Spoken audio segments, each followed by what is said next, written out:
लेकिन video start करने से पहले ना चैनल को सब्सक्राइब कर दो। यार चैनल को सब्सक्राइब नहीं करते, आप वीडियो देख लेते हो, श्राप लगेगा मेरा श्राप। चैनल को सब्सक्राइब करो अभी, इसी वक्त। नहीं तो पक्का गर्लफ्रेंड नहीं पटेगी, सिंगल मरोगे तुम, सिंगल। और चलो इसी के साथ शुरुआत करते हैं आज की हमारी वीडियो।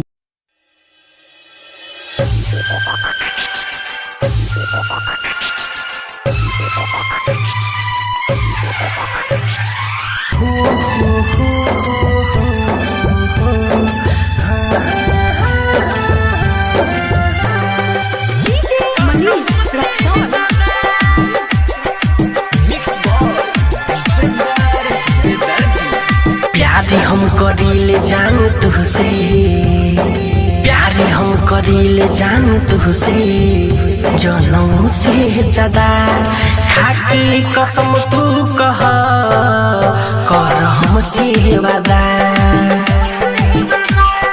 प्यारे हम करीले जान तुझसे, प्यारे हम करीले जान तुझसे, जनों से ज्यादा खाके कसम तू कह कर हमसे वादा। अरे खाके कसम तू कह कर हमसे वादा।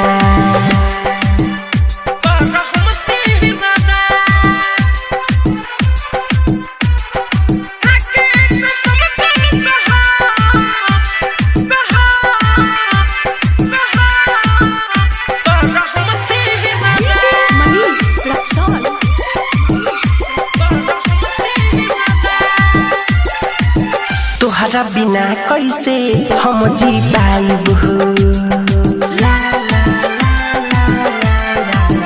तोहरा बिना कैसे हम जी पाइब हो। तू छोड़ दिहबू त हम मर जाइब हो। सुतिले त सपनों में याद आवेलू, धड़कन बन के तू जिया धड़कावेलू। तोहरे ही याद में सनम भइनी हम आधा।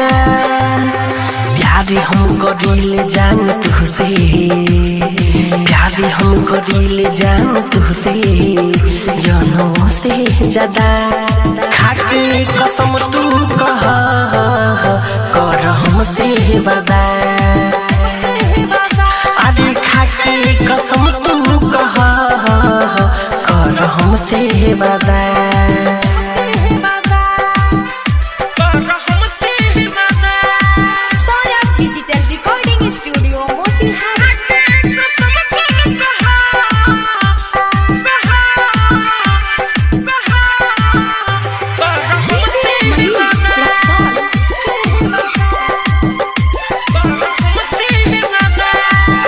दिलवा दिल बर के दिल हो बुलावता,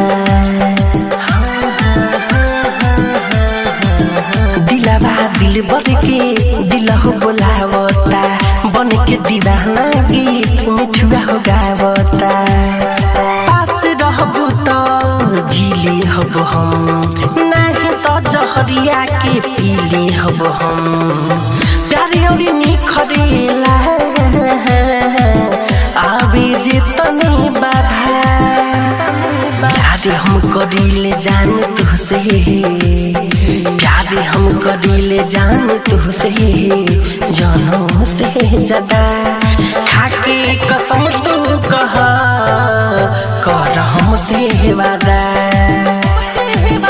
हाँ खाके कसम तू कह कर हमसे वादा। डिजिटल रिकॉर्डिंग स्टूडियो मोती।